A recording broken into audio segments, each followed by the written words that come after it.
बात कर रहे हैं एक ऐसे कानून की जिसने महाराष्ट्र की राजनीति में बवाल मचा दिया है। जी हाँ, नमस्ते नमस्कार, मैं हूं विधि सिंह और आप देख रहे हैं पोपे महाराष्ट्र। 16 मार्च 2026 की रात महाराष्ट्र विधानसभा ने Maharashtra freedom of religion bill 2026 को पास कर दिया। एक ऐसा बिल जो धर्म परिवर्तन यानी रिलीजियस कन्वर्जन को लेकर नए नियम और सख्ती लेकर आया है। बिल के अनुसार शादी के बहाने गैर कानूनी धर्मांतरण में शामिल लोगों को 7 साल की कैद की सजा होगी और 1 लाख रुपए का जुर्माना भी देना होगा। वहीं नाबालिग, मानसिक रूप से अस्वस्थ व्यक्ति, महिला या अनुसूचित जाति और अनुसूचित जनजाति के व्यक्ति के संबंध में उल्लंघन पर 7 साल की कैद और 5 लाख रुपए का जुर्माना लगाया जाएगा।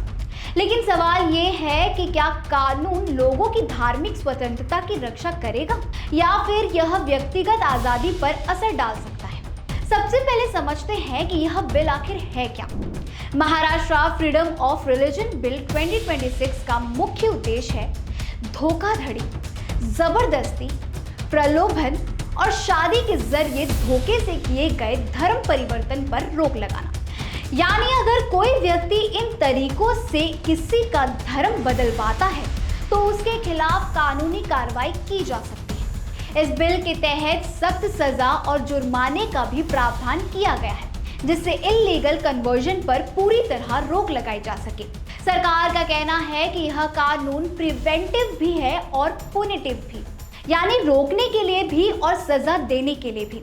इस बिल पर बोलते हुए महाराष्ट्र के मुख्यमंत्री देवेंद्र फडणवीस, जो गृह मंत्री का पद भी संभाल रहे हैं, ऐसे में उन्होंने साफ कहा, यह कानून किसी भी धर्म के खिलाफ नहीं है। इसका उद्देश्य सिर्फ गैर कानून धर्मांतरण को रोकना है। सरकार का तर्क है कि अगर कोई व्यक्ति अपनी इच्छा से धर्म बदलता है तो उसे कोई नहीं रोक सकता, लेकिन अगर उसे बहकाया, दबाव डाला या धोखा दिया गया तो यह अपराध होगा। यानी सरकार इसे लॉ एंड ऑर्डर और सिटीजन प्रोटेक्शन का मुद्दा बता रही है। अब बात करते हैं संविधान की, जो इस पूरी बहस का सबसे महत्वपूर्ण हिस्सा है।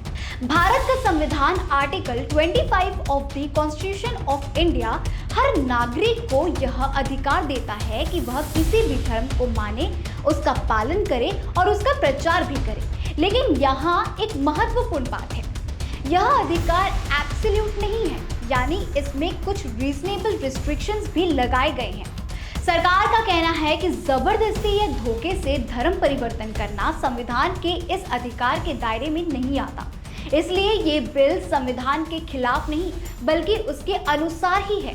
अगर ये बिल पूरी तरह लागू होता है तो इसका सीधा असर समाज के कई पहलुओं पर पड़ सकता है। पहला, इंटरफेथ मैरिज यानी कि अंतर धार्मिक विवाह।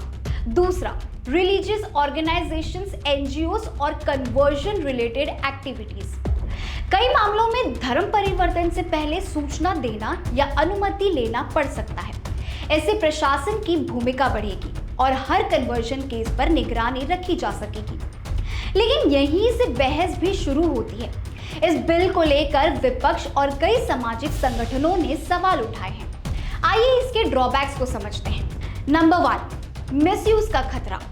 आलोचकों का कहना है कि इस कानून का इस्तेमाल व्यक्तिगत आजादी को दबाने के लिए किया जा सकता है, खासकर इंटरफेथ मैरिजेस में। ऐसे कन्वर्शन बताकर केस बनाए जा सकते हैं। नंबर 2, कंसेंट साबित करना मुश्किल। जी हाँ, सबसे बड़ा सवाल ये है कि आखिर कैसे साबित होगा कि कन्वर्जन वॉलेंट्री था या फोर्स्ड। ये पूरी तरह सब्जेक्टिव हो सकता है, जिससे इनोसेंट लोगों को भी परेशानी हो सकती है। नंबर 3, यह कानून इनडायरेक्टली कुछ समुदायों को टारगेट कर सकता है। इससे समाज में अविश्वास और तनाव बढ़ सकता है। नंबर 4, प्राइवेसी पर असर। अगर किसी व्यक्ति को धर्म बदलने के लिए पहले सरकारी प्रक्रिया से गुजरना पड़े तो यह उसकी प्राइवेट चॉइस में दखल माना जा रहा है। राजनीतिक तौर पर भी यह बिल काफी अहम है, जहां एक तरफ सरकार इसे जनता की सुरक्षा और धार्मिक स्वतंत्रता की रक्षा बता रही है, वहीं विपक्ष इसे फ्रीडम पर रिस्ट्रिक्शन और पॉलिटिकल एजेंडा बता रहा है। जहां नितिन राउत और विपक्ष के अन्य विधायकों ने संभावित सतर्कता पर चिंता जताई है।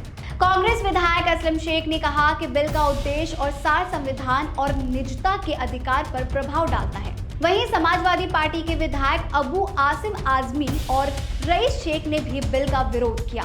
शेख ने कहा यह विधेयक संविधान के अनुच्छेद 14, 15 और 21 का उल्लंघन करता है। आने वाले समय में यह मुद्दा महाराष्ट्र ही नहीं बल्कि राष्ट्रीय राजनीति में भी बड़ा मुद्दा बन सकता है। तो कुल मिलाकर Maharashtra freedom of religion bill 2026 एक ऐसा कानून है जो इल्लीगल कन्वर्जन को रोकने का दावा करता है, लेकिन इसके इम्प्लीमेंटेशन को लेकर कई सवाल भी खड़े करता है। अब देखना होगा कि यह कानून ग्राउंड पर कैसे लागू होता है और क्या यह सच में लोगों की आज़ादी और सुरक्षा के बीच संतुलन बना पाता है। आपकी क्या राय है, हमें ये कमेंट सेक्शन करके जरूर बताएं। ऐसे ही तमाम बड़ी खबरों के लिए देखते रहिए 4PM महाराष्ट्र।